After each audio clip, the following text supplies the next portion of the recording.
안녕하십니까. 마음치유의 행복대량 대구 구룡사주지 도일입니다. 지난번에 부처님께서 깨달음을 얻으시고 그리고 7주간 보림을 하신 것에 대해서 말씀을 드렸습니다. 그리고 부처님께서 이제 보림을 하시고 난 이후에 천신의 권청을 받아서 가르침을 펴야 되겠다라고 이제 말씀을 하셨죠. 그래서 불사의 문은 열렸다라고 말씀을 하셨습니다. 그리고 나서 이 법을 도대체 누구에게 먼저 가르칠까 이렇게 생각을 하십니다. 그러시면서 천안으로서 부처님께서 이렇게 천안으로 이렇게 보십니다. 보시니까 첫 번째는 자기의 두 스승을 먼저 가르쳐야 되겠다라고 이렇게 생각을 하고 천안으로 이렇게 살피니까 첫 번째 스승이었던 알라라 깔라마 스승은 이미 7일 전에 돌아가셨습니다. 부처님께서는 이 알라라 깔라마에게 무색계 삼선정인 무소유처정까지 공부를 하였습니다. 그리고 두 번째 스승인 우따까라마 붓다를 이렇게 선정으로 이렇게 살펴보니까 바로 부처님께서 불사의 문이 열렸다라고 선언하시던 그날 밤에, 바로 전날 밤이죠. 그 전날 밤에 바로 두 번째 스승인 우따까라마 붓다가 돌아가셨음을 아시게 되었습니다. 바로 이 우따까라마 붓다에게는 무색계 사선정인 비상비비상처정까지 배우게 되었습니다. 이렇게 두 스승이 다 돌아가심을 이미 천안으로 보시고 그리고 나서 부처님이 누구를 생각하느냐, 5 동료 수행자들, 그러니까 보드가야에서 같이 수행했던 5 동료를 생각합니다. 그래서 이렇게 천안으로 보시니까 5 동료가 녹야원에서 수행하고 있음을 아시고 수행자를 5 동료들을 찾아서 떠나가게 됩니다. 이 5 동료가 떠나게 된 이유는 바로 부처님께서 고행을 포기를 하시고 우유죽을 얻어 마시고 그리고 극도의 고행을 포기하심을 보고 이 5 동료 수행자들이 나는 고행을 포기한 이런 배신자와 같이 수행을 할 수 없다 라고 하면서 떠나갔던 5 동료들이 되겠습니다. 그래서 이 부처님께서는 이 5 수행자를 찾아서 갑니다. 여기에서 중요한 것은 부처님께서 법을 펴기 위해서 5 동료들을 찾아갔다는 바로 그 대목이 중요합니다. 지금 현재 많은 스님네들이 절에서 이렇게 신도님들이 오시기를 이렇게 기다리고 있습니다. 그렇지만 부처님께서는 직접 이렇게 가르침을 펴기 위해서 5 제자를 찾아갔다는 이 대목이 우리 스님네들이 한 번 더 생각해야 될 부분이 아닌가라고 생각을 해봅니다. 부처님께서도 법을 펴기 위해서 5 제자를 찾아갔듯이 우리 스님들도 이 5 제자들을 찾아가는 부처님 같이 모든 신도님들에게 법을 펴기 위해서 우리가 신도님들을 찾아가야 되는 시대가 아닌가 그렇게 한번 생각을 해봅니다. 자, 그래서 이 부처님께서 마음을 굳히시고 이제 보드가야에서 녹야원까지 이렇게 뚜벅뚜벅 이렇게 걸어가십니다. 그 거리가 결코 짧은 거리가 아닙니다. 보드가야에서 녹야원까지 약 한 160km 정도 됩니다.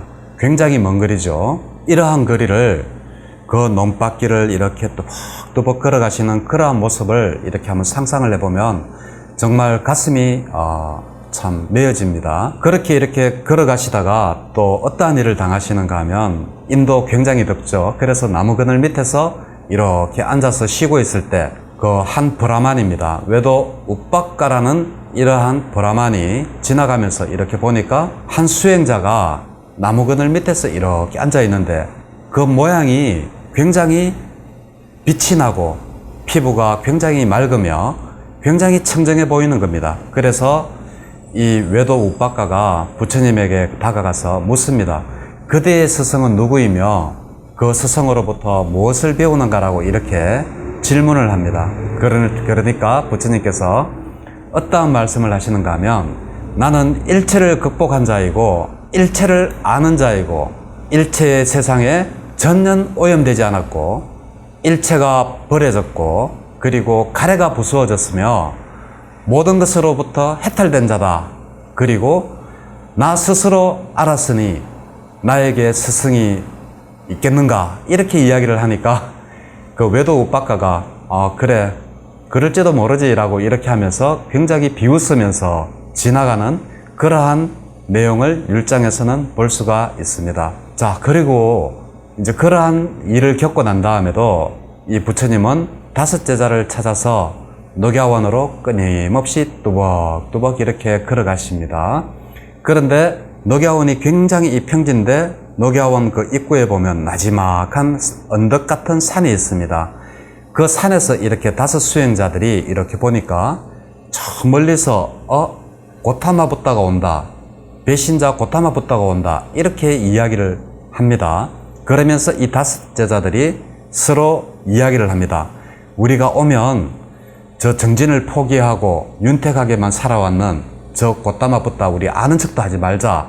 그리고 우리는 그에게 인사도 하지 말고, 그리고 일나서 영접도 하지 말고, 그리고 우리 바루와 가사 이런 것도 우리 받지 말자, 받아주지 말자라고 이야기를 합니다. 그래도 예정이 있으니까 앉기를 원한다면 자리 정도는 내어주자, 이렇게 이야기를 자기들끼리 이제 합니다. 그런데 부처님께서 가까이 다가오면 다가올수록 옛날에 수행을 같이 했던 그러한 고타마 붓다가 아니라 이미 각자죠, 깨달으신 분이고 청정하신 분이기 때문에 이제 오면 올수록 자기들도 모르게 부처님이 먼 길을 걸어 오셨으니까 발이 더러울 것 아닙니까? 최고의 예의는 바로 발을 씻겨주는, 물을 떠와서 발을 씻겨주는 것입니다. 그래서 성경에도 그러한 내용이 나오죠. 이렇게 예수님께서 오시면 발을 씻겨주는 대목이 나옵니다.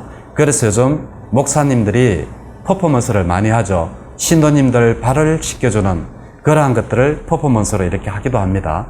그렇지만 그것이 교회의 것이 아니라 사실은 우리 불교의 것이라는 것을 아시면 좋겠습니다. 그러면서 이 5 제자들이 모른 척 하자라고 했는 그러한 말들은 부처님이 다가오면 다가올수록 잊어먹어버리고 발 씻을 물을 떠다가 발을 씻겨드리고 의자를 내어드리고 이러한 행위들을 하게 됩니다. 그러면서 도반이여라고 하니까 부처님께서는 어떠한 말씀을 하는가 하시면 수행성들이여 열애를 도반이여 벗이라고 부르지 말라라고 이야기를 하십니다. 그러면서 수행생들에게 어떠한 말씀을 하시느냐, 불사의 문은 열려졌다라고 이야기를 하십니다. 참 감동스럽죠. 부처님께서 그 먼 길을 찾아와서 이렇게 5 제자에게 가르침을 펴겠다라고 마음을 먹었는 그 자체도 굉장히 훌륭합니다. 보통 사람들은 감히 이렇게 생각을 못할 정도로 가르침을 펴기 위해서 160km가 넘는 그러한 먼 길을 찾아가는 부처님 모습에서 정말 법을 펴기 위해서는 저렇게 부처님께서도 노력을 하셨는데 우리 스님네들은 과연 무엇을 하고 있는가 다시금 한번 생각을 해보게 되는 그러한 내용입니다. 자, 그렇게 해서 부처님께서 이 5 제자를 만나고 난 다음에 법을 설하십니다. 그 법을 설하시는데 이제 경전에는 초전법륜경으로 나옵니다. 그래서 담마짜까빠따나 숫다라고 이야기를 하고 있는 경입니다. 그래서 한문으로는 초전법륜경이 됩니다. 그렇지만 율장에서는 어떠한 이야기를 하시는가 하면 부처님께서는 초전법륜경 대신에 가르침의 바퀴를 굴림에 대한 이야기를 하고 계십니다. 그것이 무엇이 다른가 하면 초전법륜경은 말 그대로 중도와 사성제를 설하시는 경전이 바로 초전법륜경입니다. 그렇지만 율장에는 바퀴를 굴림에 대한 이야기, 그러니까 담마짜까빠따나 숫다 대신에 카야가 들어갑니다. 이 카야에는 바로 초전법륜경과 무아의 특징경, 이 2 가지를 섞어서 법문을 설하시는 게 틀리게 됩니다. 그래서 우선 초전법륜경은 도대체 무엇인가, 거기에 대해서 한번 말씀을 드리도록 하겠습니다. 초전법륜경은 그렇게 두께가 두껍지 않은 경전입니다. 5 제자에게 최초로 설하신 경전입니다. 여기에서 중요한 것이 바로 5 제자에게 최초로 설하신 법문이 중도에 관한 법문입니다. 중도는 8정도를 이야기하고 이 8정도는 중도라고도 합니다. 그래서 이 8정도는 바로 무엇인가 하면 거룩하게 잘 갖추어진 8가지 길이다라고 합니다.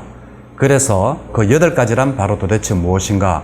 정견, 정사유, 정어, 정업, 정명, 정정진, 그리고 정념, 정정, 이렇게 해서 8가지가 되는데, 이 8가지 중에서 가장 중요한 것이 바로 정견입니다.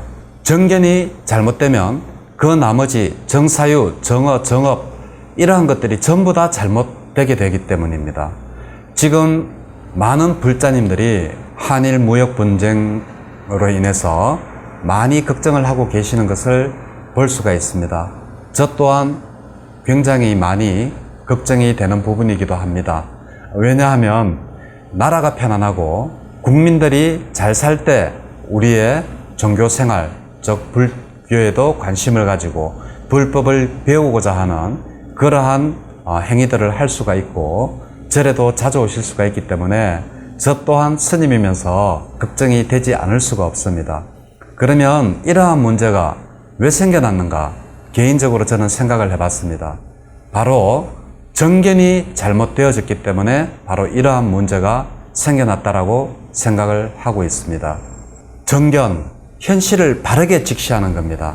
현실을 바르게 직시하고 현실을 바르게 알아차리는 겁니다. 여기에서 우리가 지금 잘못된 겁니다. 한 가정이 편안하려고 하면 가장이 똑똑해야지 한 가정이 편안합니다. 가장이 잘못하면 그 가정의 모든 가족들이 고생을 하죠. 나라도 마찬가지입니다. 한 나라의 대통령과 정책을 하는 모든 이러한 정부 관료들이 잘못했을 때 그 피해는 고스란히 바로 우리 국민들이 받게 되는 겁니다. 그래서 지금 현재 우리가 과연 정견을 제대로 할 수 있는가? 여기에 대해서 한번 생각을 한번 해보겠습니다. 왜 이런 일이 무역 전쟁이 일어났는가를 한번 생각을 한번 해보면 저조차도 한번 약속한 것은 절대 잘 어기려고 하지 않습니다. 그런데 국가가 맺은 조약을 상대방의 동의나 이러한 것이 없이 폐기를 해버리는 이러한 행위 때문에 저는 못 믿을 국가, 이것은 도저히 일본의 아베가 이야기했듯이 국가라고 이야기를 할 수 없다, 도저히 못 믿을 국가다라고 이렇게 생각을 하게 되는 것 같습니다. 이것은 바로 제 개인적인 사견입니다. 그렇기 때문에 제 생각에 대해서 다 같이 이렇게 찬성을 한다든지 그러실 필요는 없습니다. 제가 지금 이러한 말씀을 드리는 것은 팔정도 중에 정견이 어느 만큼 중요한지 거기에 대해서 말씀을 드리는데 이해를 돕고자 제가 이런 말씀을 드리는 겁니다. 정견이 잘못되니까 바로 생각을 잘못하게 되는 겁니다. 정사유가 되는 거죠. 그래서 정사유를 잘못하게 되고 그리고 말이 잘못 나오게 되는 겁니다. 그래서 바로 정어를 하지 못하게 되는 거죠. 예를 들면 일본이 보복하면 우리도 가만히 있지 않겠다. 자, 지금 현재 우리가 봤을 때 우리가 보복할 수 있는 길이 과연 있을 수 있을까? 저는 여기에도 상당히 회의적인 생각이 듭니다. 왜냐하면 많은 원천 기술을 우리가 일본으로부터 받아서 우리는 중간 가공을 해서 외국으로 수출을 해서 먹고 사는 나라입니다.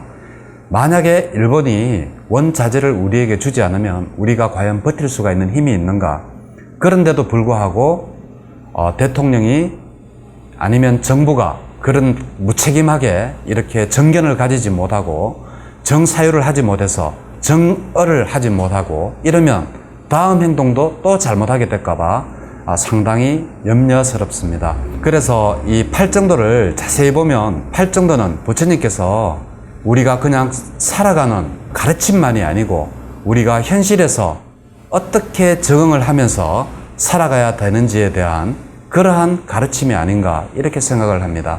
그래서 팔정도 굉장히 중요합니다. 그 중에서 가장 중요한 것이 바로 정견이라는 것을 강조를 하면서 다음 시간에는 수행법에서 어떻게 정령과 정정을 해야 되는지에 대해서 말씀을 드리도록 하면서 오늘은 부처님께서 5제자를 찾아가고 그리고 거기에서 첫 번째 어떠한 말씀을 했는가 거기에 대해서 율장과 경장에 대해서 어떻게 다른지 그리고 초전법륜경에서 중도, 첫 번째 부처님께서 말씀하셨던 중도, 팔정도가 있으면 나의 가르침이고 팔정도가 없으면 나의 가르침이 아니라고 하신 그 중도에 대해서 정견서부터 8가지를 말씀을 드렸습니다. 그 중에서 특히 정견이 중요하다고 말씀을 드리면서 오늘 영상을 여기에서 마치도록 하겠습니다.